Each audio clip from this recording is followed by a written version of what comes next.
and Dallas Page. Matt, I think what's tremendous with Dallas Page is that a lot of people today, at least, they see DDP in a different light. How much he's helped the likes of Scott Hall, Jake Roberts, in getting them back on track. He was a massive part of that. Anyone that's seen the resurrection of Jake the Snake Roberts will definitely know that after seeing it. But this guy, Matt, I mean, he was destined to be in the Hall of Fame, I think, even though he was late in the game. But what an amazing career he's had from the age he started. Yeah, and he's one of those guys where you listen to the documentaries about him and people talking about the guy, and no one has a bad word to say about him. No, in fact, everything that most people say about him is incredibly positive, and the kind of impact that he has had on their life.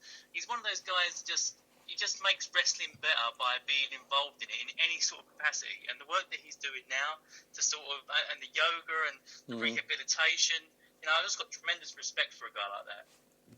Yeah, absolutely. I'm looking forward to what DDP has to say tonight. I'm really hoping that he tells the story about when he had to drive his Cadillac literally from all the way down in Florida all the way to Canada for that the WrestleMania that he did. Like, just that in itself is quite funny. But yeah, Eric Bischoff back there tonight as well, Matt. Obviously, we've seen a few photos of him scattered around at Access.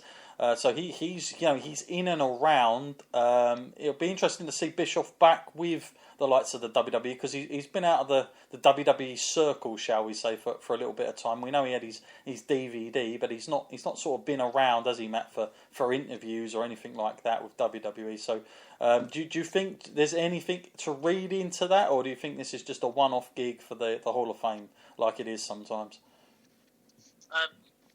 My inclination would be that, it is a one-off thing and there's not too much more to read into this, but he is one of the most controversial figures in all of wrestling, in all of wrestling history. So, there's always room for a little bit of speculation. Sure, yeah, and he certainly likes to create it if he can. Here's another one then, Theodore Long, someone I talk to quite regular. He's going to be inducted by the APA.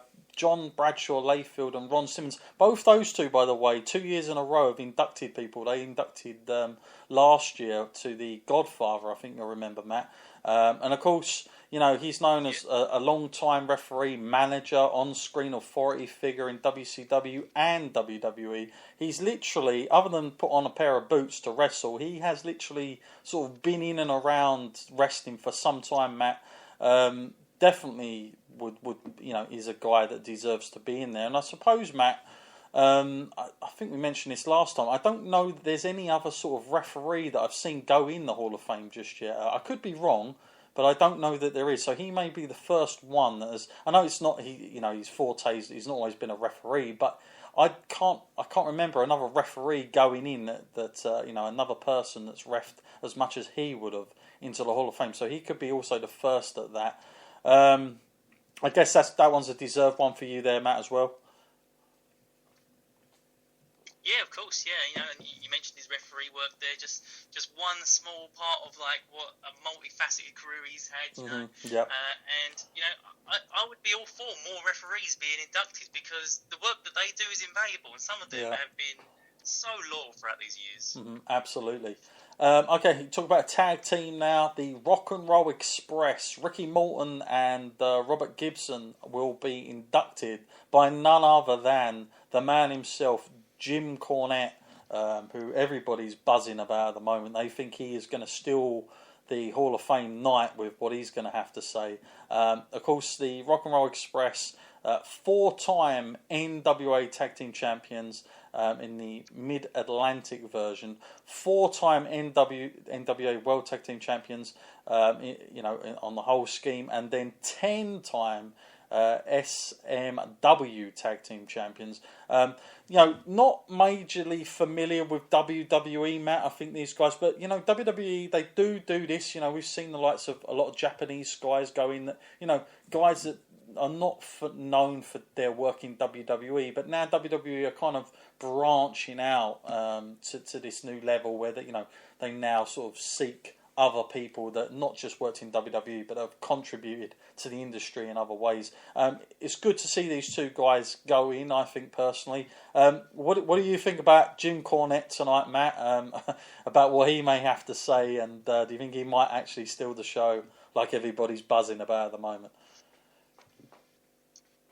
Well, I've never watched a Jim Cornette kind of interview or moment when he's been put in front of a mic that hasn't actually been compelling, Mm-hmm. He's definitely very opinionated, and whether you agree with his opinions or you disagree, is going to put them away in such a way that you're going to think, well, I can see where he's coming from. So, I'm very interested because, I'm either going to love it or hate it. I've got to say that much. Yeah, I'm interested to see how some of the boys take to him when he's going to be in and around them. The likes of Kevin Owens, especially. See how that goes down. Whether he will make a point of saying that type of stuff, you never know. I mean, for those people that listen to his podcast each week, this guy is definitely not short of a few words. That's for sure. And pretty much leading the night as the sort of main eventer, as there always is on these Hall of Fames nowadays. None other than the Olympic gold medalist himself, Kurt Angle, who will be inducted by none other than John Cena. And, absolute list of accolades here for Kurt Angle. Of course, not only was he a gold medalist, 4-time WWE champion, 1-time World Heavyweight champion, 1-time WCW champion, the 2000 King of the Ring winner, and he's there for this one for sure. And he is, I suppose, Matt, we were always thinking Kurt at some point would have to be inducted by WWE, even if he doesn't wrestle for them again. John Cena being the guy that puts him in, Matt. I think we spoke about that before. Couldn't ask for a bigger star, I guess. And there are a few guys, I suppose, that Kurt Angle could have, potentially, like guys like Triple H, for instance, that had a feud with him. Guys like even The Rock to a certain extent. I mean, there's been a lot of guys that have done things with Kurt Angle, even the likes of Edge and Christian. So, it must have been a pretty big list for him. But, I'm excited to see Kurt Angle back in WWE. Like, I get the feeling with Kurt Angle, Matt, from the interviews I've seen of him, especially the one with Corey Graves, that he and WWE are planning a much more long-term vision for him within WWE. Is that the vibe you're getting, Matt, that this isn't just about inducting Kurt this year into the Hall of Fame, that there is a long-term vision using Kurt Angle in WWE again? Well, I can only hope so, because, if they were to have this kind of opportunity where they have him within their grasp and he's willing to do it, it would be a huge waste just to let that slide and let that opportunity go. He's too much of an incredible talent and too much of a once-in-a-lifetime kind of superstar that you just want to let slip by. And, he's definitely still got the ability. He can work in any role you want. You can put him on the mic, you can put him in the ring, and that's another invaluable kind of trait now that they should be looking for, this kind of versatility. So I'd be all for getting some more Kurt Angle actually here, because I've missed the guy in WWE, and I think like a lot of WWE fans have, and WWE themselves should have missed him, because I think when the day that they lost Kurt, that was a sad day, because he went and applied his trade somewhere else and gave them some of the best years of his life. Yeah, 2006, Matt. I mean, it seems such a long time ago now, really, when you think about 11 years. So that's it's when he left. I mean, such a huge chunk, I guess, out of there. But you forget how massive he was in WWE at one time or another. But it's good that bridges have seemed to have been made back up again, and that's a good thing, I think, for both Kurt and WWE, and most importantly for the fans. I think he's got a lot to offer. Very, very entertaining, especially if you've listened to our King of the Ring retrospective. I think we talk about him very, very highly on that, just how quick he got the whole business. Okay, I think we need to take some questions now, Matt, because we've got an absolute ton of them coming for this WrestleMania weekend. So let's get down to taking some, shall we? Because what we'll try and do is we'll try and take some in between some of the previews we do. But I want to start here then, Matt. We've got a question from Mark. Do they need to have Jim Ross call Goldberg versus Brock? He's going to be in Orlando. What a nice gesture this would be for JR to get the pop coming out and then call that match. And how great would it be for us? You know what? It's a really, I'd be all for that, to be quite honest with you. I'd be all for that if Jim Ross just done the one match or whatever. I'd be for that. I wouldn't have any grudge for that. And you're right. He's in. He's already there. We know he's going through a tough time with the loss of his wife currently, but he's still there doing active work. And it would be, I think that WWE could certainly, make that gesture and have him work there. Matt, would that be something you'd be for, or do you think it would be a little bit of a pity on the guys that work every week? But I mean, I guess just for one match, it wouldn't be too much of a big deal, surely. Oh yeah, I'd have no problem with that at all. That would be a great idea. Every little thing like that makes WrestleMania what it is. It makes it that much greater. The only thing that I would feel though is that if he did that, I'd be like, oh, can't you stay for one more match? I feel like once I'd had a little bit more JR, I just want more and more, and then I would be thinking, oh come on, you could have done the whole show really. But yeah, if it was just the one match that we could get out of him, I'd be all for that. Yeah, I'm with you there. Absolutely. I think he'd done something very similar actually at WrestleMania. Trying to think what one it was. It was the one he come out and he did do just the one match. It was the Hell in a Cell between Triple H and Undertaker. When they kept calling it the end of an era. He came out and just done that one match. So he has done things like that in the past, and he wasn't really that active in WWE. So you never know. That could be a possibility, quite frankly. And it would be a nice handout for him for this weekend. Let's move on. Thank you for your question there. Steve now. I'm pumped for Mania. Hall of Fame questions. Did WWE induct Scott Hall or just Razor Ramon? I asked this because they only inducted Godfather last year. They never inducted the guy for all the other stuff that he played, such as Papa Shango.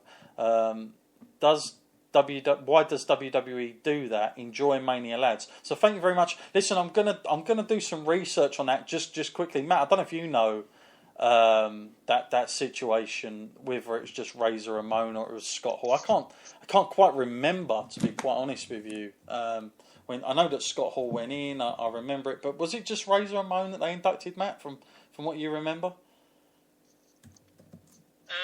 Yeah, I think that was the way they might have phrased it, but I never really questioned it. I always just assumed that he is that guy. That is who he is, and it's just I'm not so sure it's like discriminatory when they do that. I think it's more a case of that's the character that they most famously associate with that person. Like the Godfather, I assume was the most famous of all of his personas. I mean, I know he had other ones, but I guess when people think back on him, that's probably the strongest character that springs to mind. Sure. And even though like Scott Hall was doing amazing things in WCW and breaking new ground as himself and his own real name, in WWE, he had such a strong character in Razor Ramon. Yeah, well, it's interesting. I've got to it, and officially it is just Razor Ramon. When I look at other guys that have gone into this, obviously if you look at, say, someone like Mick Foley, who's played 3 characters, he's just gone in as Mick Foley.